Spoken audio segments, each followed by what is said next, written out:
Back in 2009, my friend Mike let me borrow his copy of Shadow of the Colossus. I had been looking for something new to jump into after I completed Oblivion, and I was honestly a little bit skeptical at first about going back to the PlayStation 2, as my 360 was still relatively new to me, and after that graphical jump up, I really wasn't sure that I wanted to take the step back. But Mike insisted that I just had to give this game a try. He swore that it was something unique and different while also epic in scale. So despite my trepidation, I took it home and I gave it a go. I popped the disc in after I reconnected my old PS2 and I was blown away by just how good the game looked, despite having to use an old worn out RF adapter that left the screen looking more than just a little bit grainy. Now the controls were pretty archaic and it took me some time to get used to, but eventually I did manage to fumble my way up a cliff towards the first Colossus and I was hooked. This game was breathtaking, and once I came to understand the concept of only having to fight bosses and really no other enemies, I found myself completely immersed in this forbidden world. But after a while, I just put it down. Now, don't get me wrong, I had been enjoying this game immensely, but as I played it, I just kept feeling more and more depressed. I didn't like what I was doing. I felt bad. At this time in my life, I was going through a deep depression, so I wasn't really able to cope with playing a game that made me feel bad every time I tried to progress. So eventually, I ended up putting it back in its case and ended up returning it. I felt really torn because I'd never had an issue with being the bad guy in a video game. I played Grand Theft Auto games and always got a kick out of going on killing sprees in the game just so I could see what I could get away with. Running people over with cars, shooting up police. Somehow this felt different. It felt wrong. And after I put the game down, I just didn't think that I'd ever end up going back into the Forbidden Land and finishing this game. Recently, I've come across a documentary video looking at the works of Team Eco by fellow YouTuber Liam Triforce. Now, he is an amazing content creator whose videos I cannot recommend enough. And watching him recalling his experience with Shadow of the Colossus convinced me that I should just give it another go.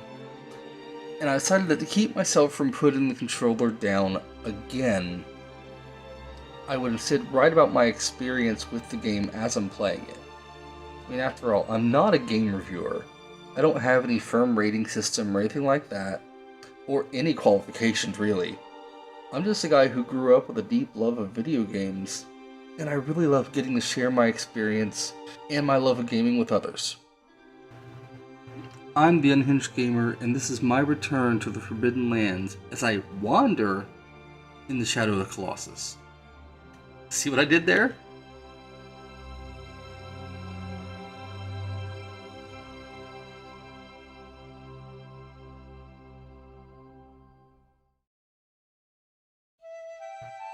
Now, to be clear, I am going to be playing through the 2018 remake, not the original, as I don't have a functional PS2 right now thanks to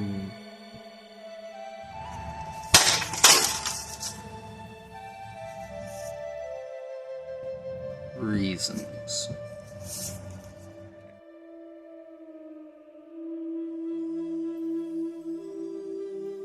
So we start the game with a fairly lengthy and absolutely stunning opening video showing the main character wander as he makes his way into the Forbidden Land. The reason he's gone to this place where no human should ever go is to try to resurrect a girl named Mono. We don't know anything about their connection, but it's clear that she's important to Wander. Now they're traveling into this land on the back of a horse named Agro, who will become the player's only source of companionship, and you end up building a very strong bond with throughout the game. Wander takes Mono to an ancient abandoned temple where he hears the voice of a spirit named Dorman, who legends say has the power to revive the dead. Dorman agrees to revive Mono, but only after Wander destroys the colossi that are spread throughout the Forbidden Land. And with the arrangement made, you take control. Now the controls still felt strange to me when I started playing, but I had to remind myself that despite this being a remake, this game was designed years back, and games just didn't have the uniformity that they do today. And despite that, the controls do become second nature with time. So you head out of the temple and get your first real look at this mysterious new world that you've wandered into.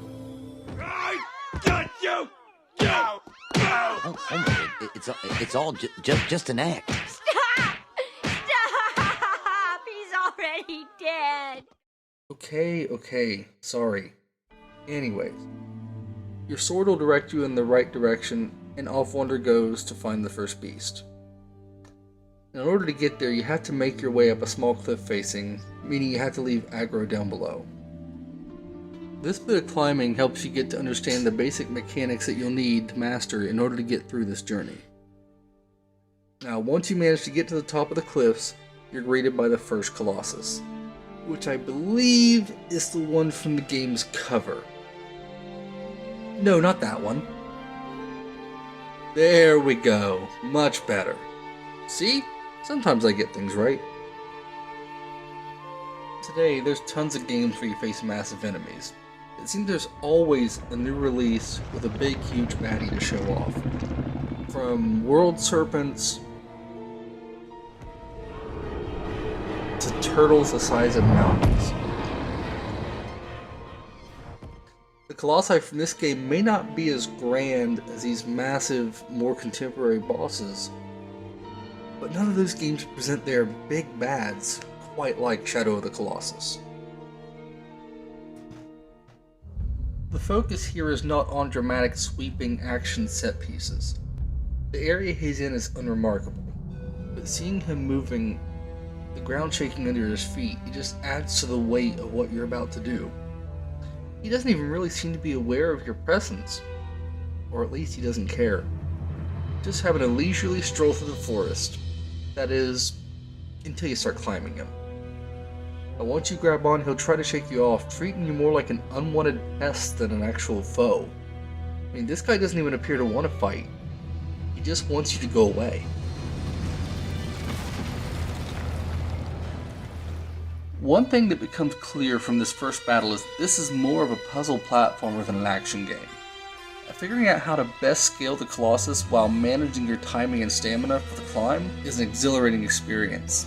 And once you get to the weak spots, it's just a matter of hanging on and stabbing it until the Colossus is brought down.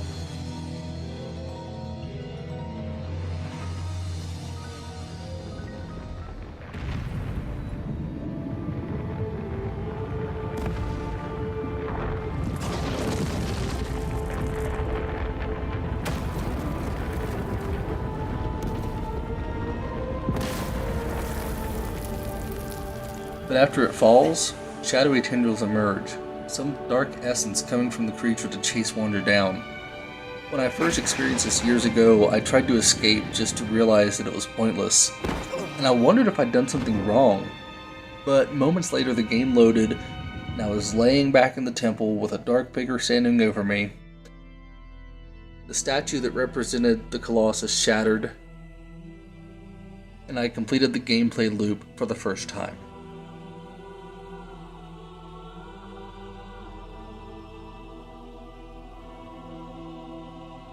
After giving you a vague description of the next Colossus and its location, Dorman sends you out to take it down.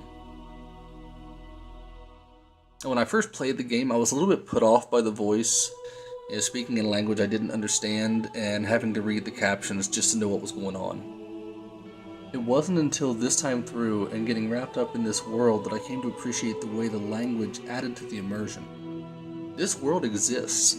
The people have their society, their own language, and I get to experience it through their eyes. Now back then, and probably more today than I'd like to admit, I was a pretty lazy gamer. I had recently completed Oblivion, and after plunging through everything that that game had to offer with its robust world and rich history, as well as other games I was playing at the time like Left 4 Dead, where you're just plowing through hordes of zombies in this dense claustrophobic setting where there's something around every corner,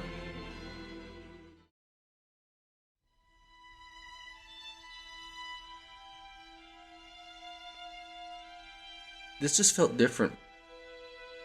As I set off an adventure for Shadow of the Colossus, the world just felt empty. I felt off-put and a little bit creepy just traveling around the land like I was doing something I really wasn't supposed to do.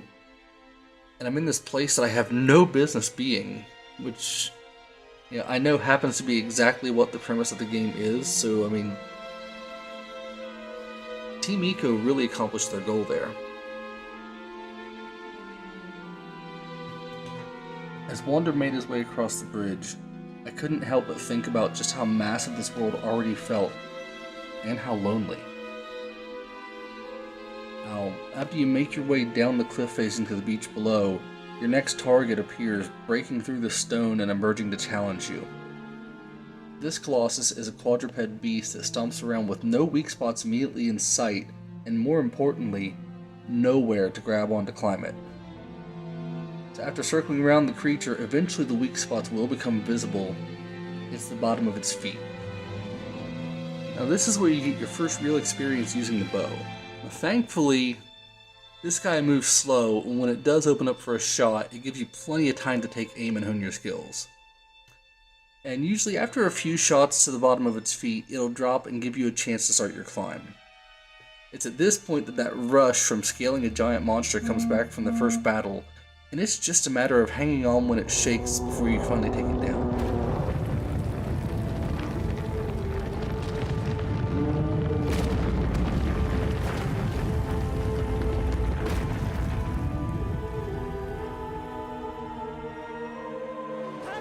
And then again, the black tendrils of doom take hold and bring you right back to the temple.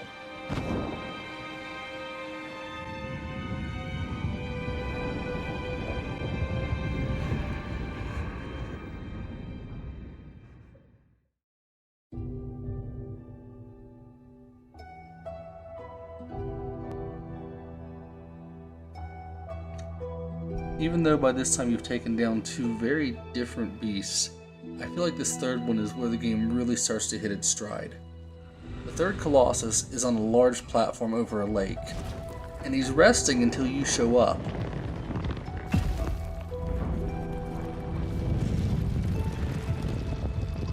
But once he realizes that he's not alone, he becomes hostile, and this is important because, as I stated before, on my first playthrough it ended because I felt like I was a bad person for killing creatures that didn't want to fight. The third Colossus is the one that really helps bring back the feeling of facing a daunting evil monster. This guy's ready to crush you, and at least this pulls away from that feeling of guilt from the first two that really didn't seem too hostile. Now, there's nothing you can do at the beginning of this fight except run away and hope that he just doesn't smash you, until you manage to figure out that circular platform is the key. Once you trick him into swinging his sword club thing at the circle, the shockwave will break a part of his armor so that you can finally get into this fight.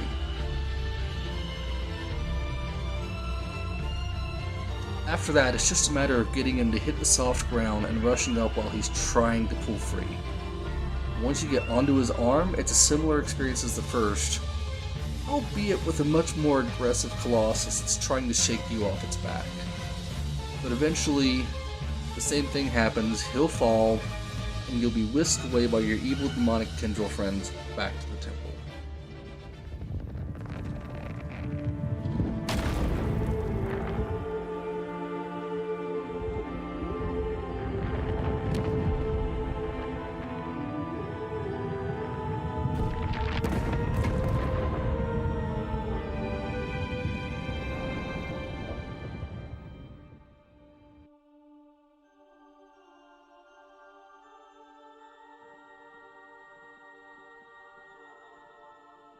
The fourth Colossus was the first one where I really got confused as to what to do. You make your way to a clearing with a man-made cave structure that you'll use to hide from the creature, and it got me thinking, this is supposed to be a forbidden land. My mind began to drift as I wondered exactly what happened here. What's the story of this forbidden place? Clearly people dwelled here before, so something big must have happened. All we really know is that you're not supposed to be here, and this structure is a small remnant of a bygone time. Now, once you move past it, you get to this giraffe or horse-like Colossus, and it'll chase you back to that cave structure to try to figure out where you've gone. This thing looks more curious than angry, like it just wants to know what the hell it just saw. I spent ages coming up the other side and firing arrows at the back of this creature to draw its attention again before I finally realized that if you just leave it alone, it'll become fascinated with figuring out what was going on at the hole you ran into. Now, once I got that sorted, it was just rinse and repeat. Climb up its back, stab the weak spots.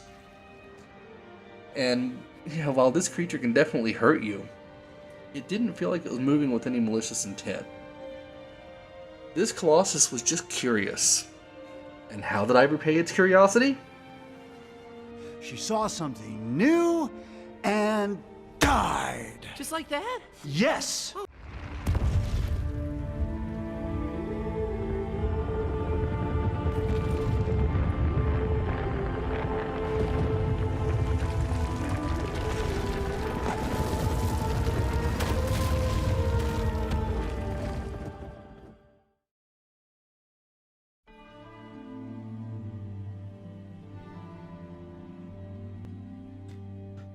Alright, so now we're 4 down, a dozen more to go, and there's just so much death. On my first playthrough years ago, I felt bad about this last one. Now I was already feeling pretty rotten about what I was doing.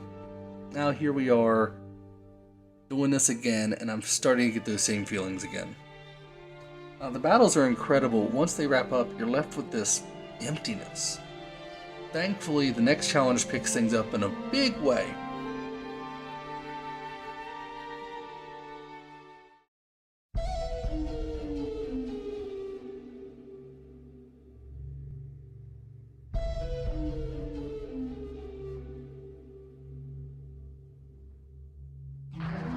The 5th Colossus sees you heading to another lake. A doorman tells you that this creature soars through the sky, and when I got there, I was absolutely not disappointed.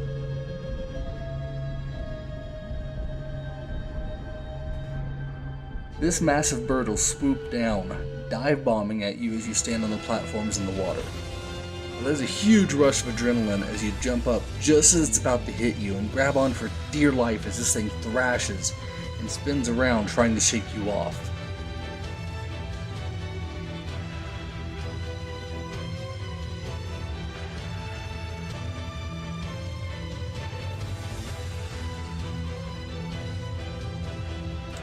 On this Colossus, there are 3 different places you have to attack, which means you've really got to explore the entire creature.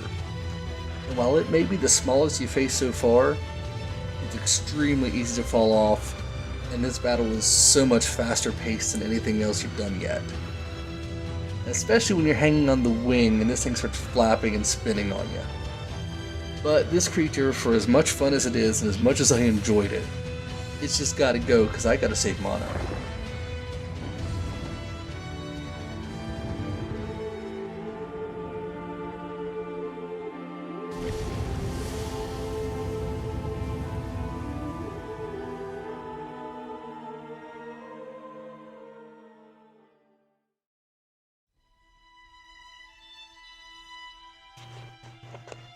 The 6th Colossus looks really cool, but the journey to finding him was so frustrating. I got lost and ended up running around for what felt like forever. And after all the struggle to get to him, when the entrance to face him finally showed up, it felt underwhelming to me. And I was not excited about it at all. And I ended up just kind of wandering across the entrance and was kind of shocked when the cutscene started. I mean, it felt really anticlimactic and was kind of a letdown, but thankfully, this guy shows up in dramatic fashion and is searching for the one responsible for disturbing him. This big bearded bastard is angry and he wants to smash Wander like a bug. This Colossus stalks after you and smashes through the walls as you're trying to scale them to create distance, and it adds a lot of immersion as he just wrecks everything in his path, destroying all the short walls that you're scaling just to try to get away. And when I finally did make it to cover, part of me thought that he was going to smash that down on me too. But after a moment I looked back and saw that he was leaning down trying to look in at me, and I took my chance, running forward and grabbing onto that beard and making the climb. Which I admit was a little bit disappointing because after I got that far, it became very similar to the first Colossus. Just climb around, hold on when he shakes, and then stab, stab, stab. And while that did feel a little anticlimactic at that point, I had to plow forward, so I had to cut him down and move on.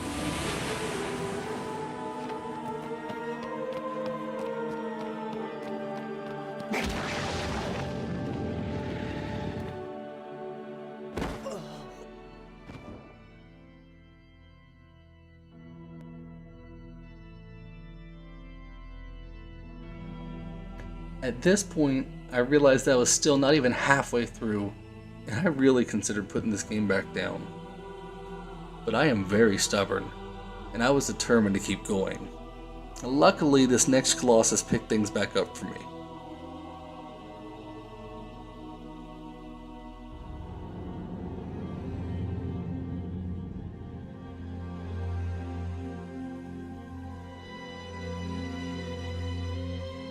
The 7th is a giant eel with electric charges, and you've got to swim down into the lake and draw this guy out.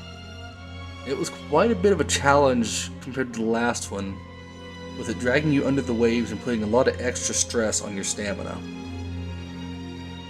I struggled quite a bit to grasp this eel, but the darker setting here and the flashes of electric around it just had me excited, so even though I was getting a little frustrated, the atmosphere just kept me wanting to push through.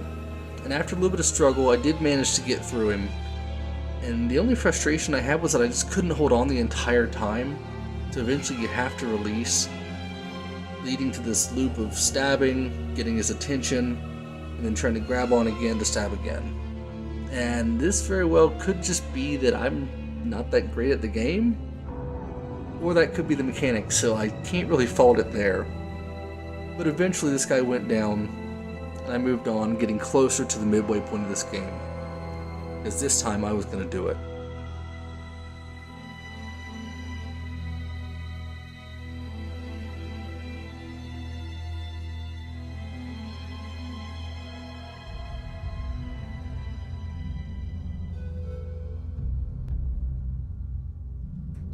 The battle against the 8th Colossus leads Wander into this sort of abandoned Colosseum, which again led me to imagine just what this place had to have been like before it was abandoned.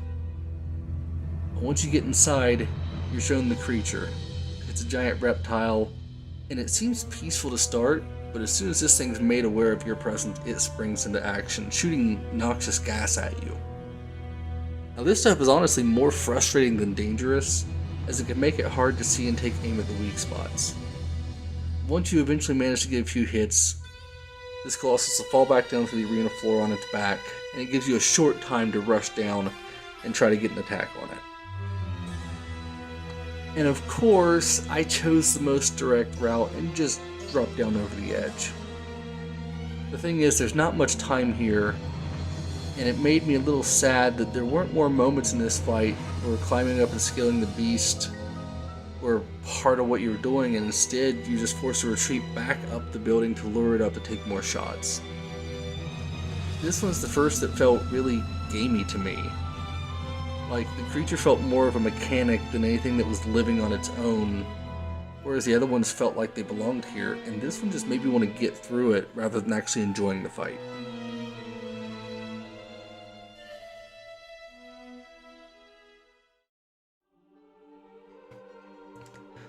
At this point, I was really eager to move on to something new, and I'd convinced myself that the game had to start picking up from here. The last few kind of created this lull, and I honestly ended up taking about a week off from playing the game just to refresh myself before coming back to it. So then after a week, I come in refreshed, and I'm ready to jump back in and tackle number 9. 9. You shall protect the future. No, not that number 9, but that one is great, so I don't know, maybe go watch that after you finish this video, even though they have nothing in common. You know, or better yet, you can go back and watch some of my old stuff. No, you absolutely cannot do this. You cannot do that. If you want to, I guess. I've got to admit, if I hadn't taken a break between 8 and 9, I may have wanted to put the controller down here. This guy was massive, and the long-range attacks he had absolutely sucked to get hit by. But once I managed to finally lure him out into the open, I thought that would be where it would pick up, but instead I ended up spending forever just trying to figure out what to do. I could finally get this Colossus to climb over the geysers, but even when it lifted him up, I was still looking for a weak spot, and at first I couldn't find them. Now, even after I managed to find the weak spots, which were these little areas sort of near the bottom of his feet, more towards, like, I guess an angle, if it would have one, then there was the problem of getting it into a position steadily to have it lifted up by the geysers. Now, there may have been other ways to get to him, but I couldn't find any other point of attack. Now, once I finally managed to get this thing up in the air and toppled over, I climbed up its disturbingly fuzzy belly and was still looking for a weak spot. Eventually I managed to figure out how to get up onto its back just as it was getting up, and from here it finally started to feel like some of the earlier bosses that I actually enjoyed taking on. And from there it was just a matter of getting up to the head, stabbing it a bunch, and then letting the black spaghetti monster pull me back to the temple for another go.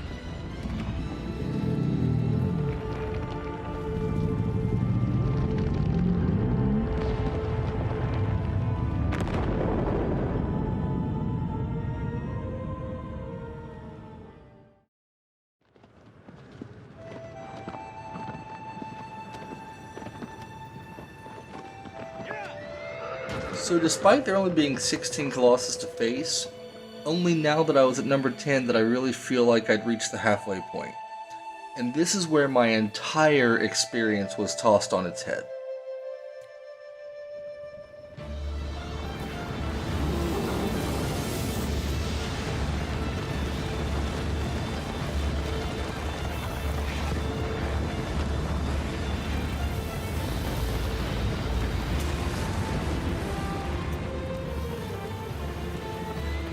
Now, this speedy and aggressive sand serpent was the first boss to actually give me a hard time, even killing me. Unfortunately, shortly after I defeated this one, I ended up going back to look over the footage that I had so far, just to find that all the footage from this battle as well as the fifth was gone. So I would have to do them over. At this point, I really was just ready to quit the entire project. Despite enjoying the game, but frustration was building. And I was going to just call this quits when I realized that I could go back and face each one again by simply kneeling next to the fallen creatures. So I wound up venturing back all the way out to number 10, took a knee, and got back into the fight. And I'm really glad that I did.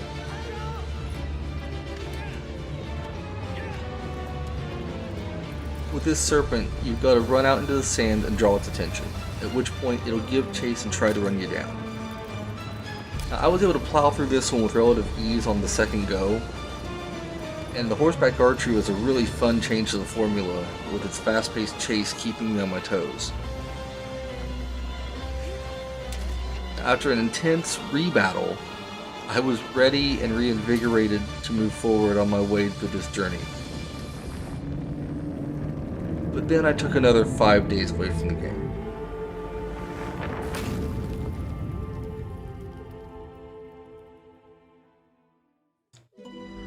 It wasn't that I didn't enjoy what was going on in the game, but this thing is a complete different experience than anything else I'd ever played before.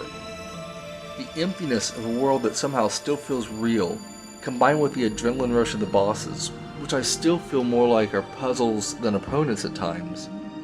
It's just so different, and I mean that in a really good way. Moving forward after another break, I had a big boost of energy and confidence. I was ready to plunge back into the game. And then I met this evil bastard. Now right off the bat, I realized that I'm out of my element. There was no lumbering beast this time, and I did not have aggro to help me. As soon as this little hellspawn jumped down, I scrambled and ran up to safety on top of a pillar. And then he plows into it, and I see a torch fall. Aha, I thought to myself, before jumping down to realize that I didn't know what button to press to pick it up. And of course, then this guy hits me, and I get knocked into a death loop, knocked down, able to get up just to be hit again. I finally managed to get up, grab the torch, and I'm struggling to scare this thing back, but things didn't end up going my way, and I actually ended up rage quitting and throwing the controller down before stewing in my own failure for about 45 minutes or so. Yeah, not my finest moment. Anyways, after I got over myself, I went back and tried again. Calmer, I was able to get on this guy's back, struggling to hold on as he thrashed around violently, barely giving me any opening to actually strike him. Of course, eventually I did get the victory, but I was not happy with this experience at all. I hated this battle. It just didn't feel fair to me. But anyways, I was done with it, and I wouldn't have to face him again, so I could move on and never have to fight something like this again in this game. Right? Right?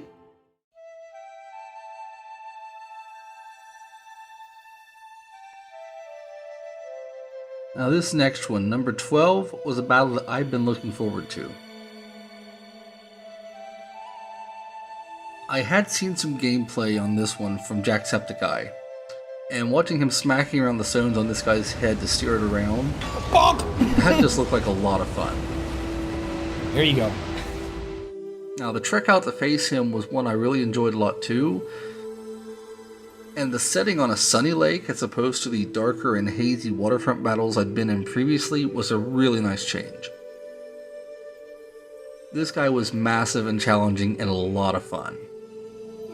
It was cool to finally be able to bonk these teeth or stones on his head and just watch this thing fumble around the direction you send it. He also really hits about as hard as the truck with his energy blasts, but they're not really too hard to avoid. I really wish I could say more about this, but again, this isn't a walkthrough. I don't want to spoil the battle for you beyond, what I've already told you and what you're seeing on the screen, despite the fact that, this is obviously full of spoilers. But if for some reason you're watching this video and you haven't played the game already, Stop it. Get some help.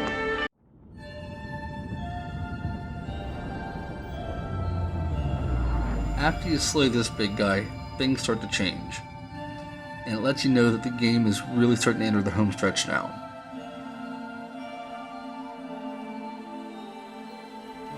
There's a cutscene showing what looks like monks making their way towards the Forbidden Lands.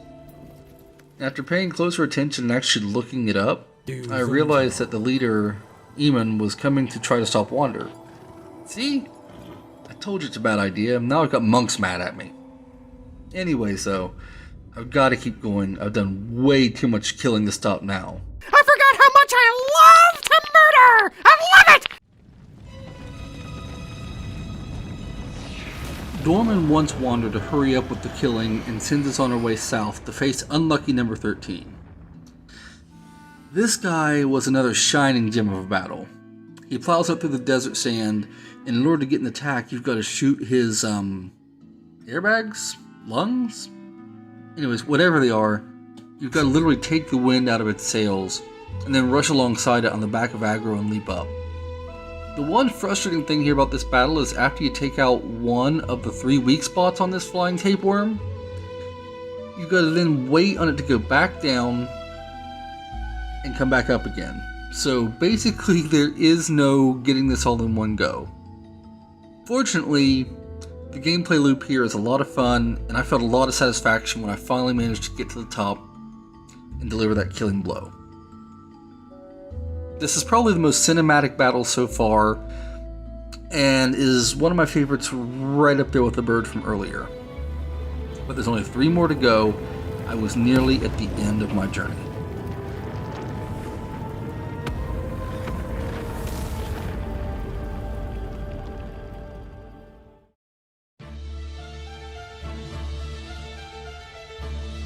Now, I'm finally in the home stretch. I headed into this next one pretty excited, making my way through the temple grounds before... No. No. another one of these evil little bastards came out to fight. Thankfully, I didn't have to get in close to the torch this time. It would be different, I'm sure. Well, until it wasn't. I made my way through the battle, being chased by this thing that had no weakness to speak of. Running along the platforms and climbing pillars was actually a lot of fun and helped make this one of the more dynamic encounters in the game. At one point, I ended up messing up and getting blasted by it, falling into another death loop animation.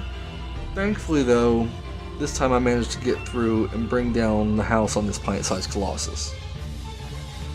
Problem was, now I was trapped with it on the ground and ended up being locked into another death loop, and being killed again. On my second attempt, I was a lot more determined, managing to get back through on top this time and getting on this guy. Once I did, there was no letting go. I took this guy down and decided there and then that if I had to face another one of these tiny monsters or do this one more time, this video would not be happening because I just really do not enjoy these little guys for a fight. But thankfully, I took it down and was able to move on. 2 more to go. Full disclosure, I forgot to record this battle and ended up having to go back after beating the entire game just to do this one again. So please leave a like, if only out of pity for me. Please? As I set out for the 15th Colossus, I felt a sadness, but it wasn't the same as the first time I tried to play this game. I mean, I was sad about killing all the creatures, well, except for the 2 tiny bundles of joy, of course. Those things had it coming to them. Anyways, I realized I was nearly done with the footage capture, and I was nearly done with my journey. I headed up the relatively short trek to find a Colossus that reminded me of the first one to fall, bringing my mind back to the start of this thing, but I didn't get to stay in a nostalgic mindset for very long.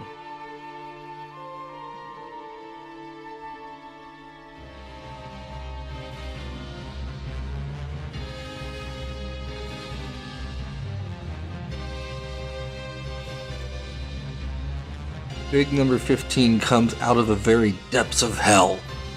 Or at least he climbs up over the edge of a cliff to come after you. Anyways, he is ready to wreck your world. I managed to get him to stomp on a stone slab and help me up to a higher level, but it took a lot of time to come to terms with his size. I mean, this guy is massive. After you reach the top of the wall, you can get him to knock down a bridge and finally give yourself an opening to jump on. I managed to stab him in the head a few times, and then I ran around on the ground before realizing that the killing blow meant I had to go after his hand. Now when this guy fell, a sinking feeling washed over me. There's only one left to go, and I knew it had to be an epic battle.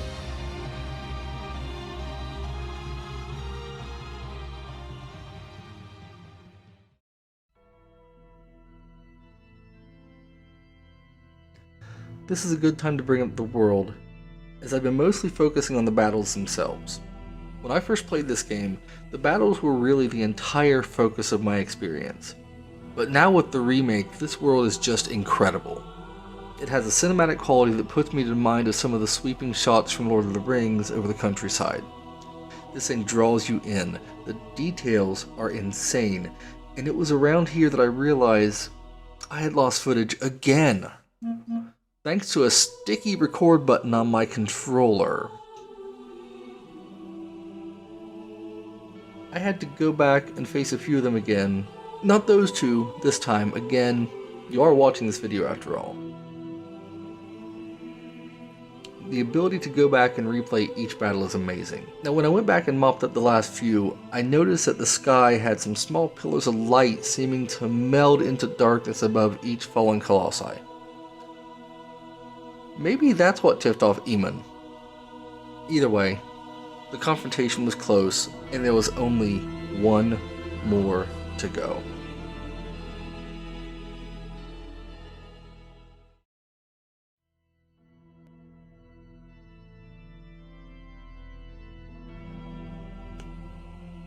The final battle sends you to the bottom of the map, the deepest into this forbidden world that you'll go. As you move through the only route to get there, you come across a large bridge that begins to collapse as you're crossing. Agro, your friend and only companion in this adventure, sacrifices herself to save Wander, throwing him to freedom before falling into the depths.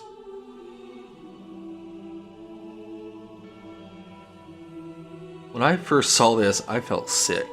I felt empty. Agro was my friend. My only ally in this empty land that neither of us were even supposed to be in. I felt the weight of that loss, but I had to press on. I was too close. And now, I wasn't just doing this for myself. I wasn't doing this just for Mono. I would do this for Agro.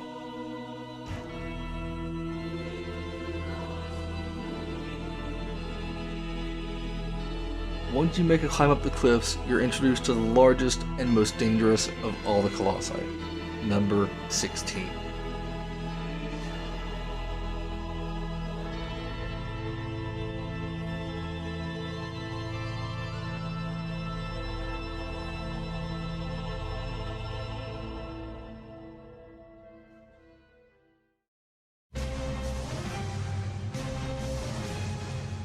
The final Colossus is immense, looking more like part of the mountain than a creature on it, and it does not want to be a gracious host. He starts hurling fireballs at you and forcing you to run for cover. There is no dodging and no dashing forward here. You gotta use the trenches that are conveniently located there to let you sneak closer to this guy. Once I managed to get through the trenches and reach the base, I realized that I had completed only the easiest part of this so far. This is the first time that the camera really seemed to work against me, giving me a lot of bad angles and poor lighting. I fell more times than I care to remember, forced to start over and over and over. There was just so much repetition and I was starting to get really frustrated. But this time I wasn't mad at the game. I was just getting mad at myself because I kept making the same mistakes. Because this whole scene is exhilarating. Eventually, once I got towards the top, I managed to make the tricky jumps up over his arms and fire an arrow into the shoulder of this massive creature. That finally gave me the opening to scale up onto its head. I hung on for dear life as it thrashed around and desperately tried to shake me off. My adrenaline was pumping as I struggled to take stab after stab. But after what felt like an eternity, I finally managed to land the final blow. I did it. I took down all 16 Colossus, and now it was the time to claim my prize. It was my victory, but it was to be short-lived.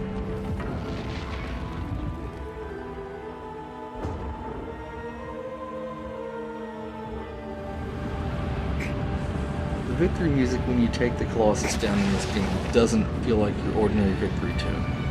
There's no celebration here. In all 16 instances, it's a melancholic tune that feels like it's trying to smile through its sadness. Shadow of the Colossus doesn't want you to feel like the victor who's beating an incredible game. And it is an incredible game. But it wants you to feel the weight of your actions. Now that you've beaten them all, now that you've killed everything, you return back to the temple for a cutscene. The priests are there now, and in horror at what you've done.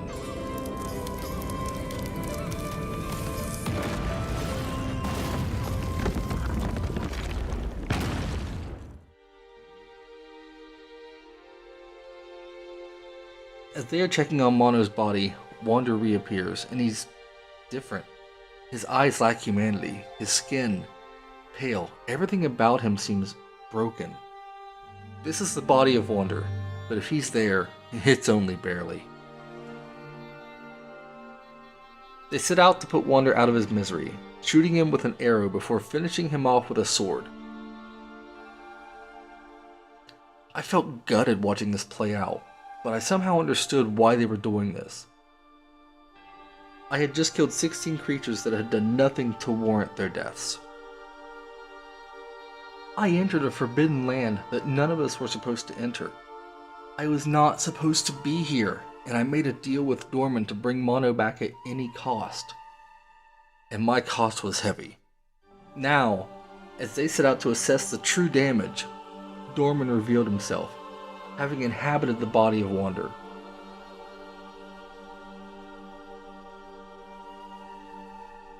The body transforms into a massive, shadowy Colossus, and the priests flee. As they run off, you get control, and you can try your best to stop them. It feels incredible to finally have the power that you've been facing through this entire game, but you also have the same drawbacks.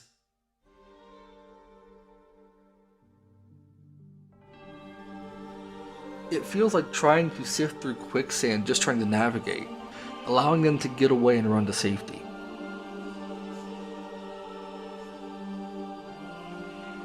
When they reach the top of the stairs, Eamon tosses the sword that you've carried throughout this entire adventure into the pool of water, and a massive eruption of light starts to draw you in.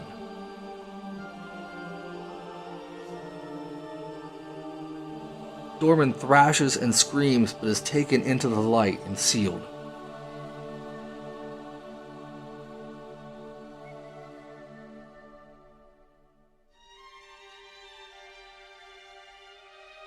Now Wander is finally back in control, but the sealing is not complete. Fight as you want, there's no resisting this. It has to happen. Eventually, no matter what you do, you are drawn in and it seals shut.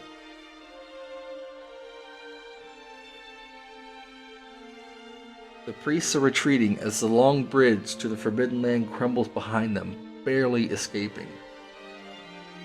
After this, the game goes back to Mono as she wakes up. The deal has been fulfilled.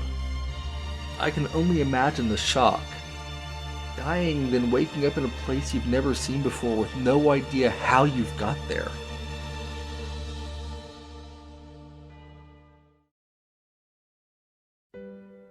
Miraculously, Agro returns, having somehow survived the fall. This brought a sense of peace to me. Wander had perished, but both Mono and Agro were alive, so maybe it was worth it. But then, Mono finds a baby with horns. Now, I've never played Eco, yet, but I know enough about it to assume that there is a connection between the two games, and that this is that connection. Wander may have died, but it appears that somehow his spirit has lived on. Together, the three make their way out of the temple, leaving you to wonder what happened to them. Now, I like to imagine that they found a happy ending, but after all the sadness that this game brings, I don't know if that'd even be appropriate, but I still hope.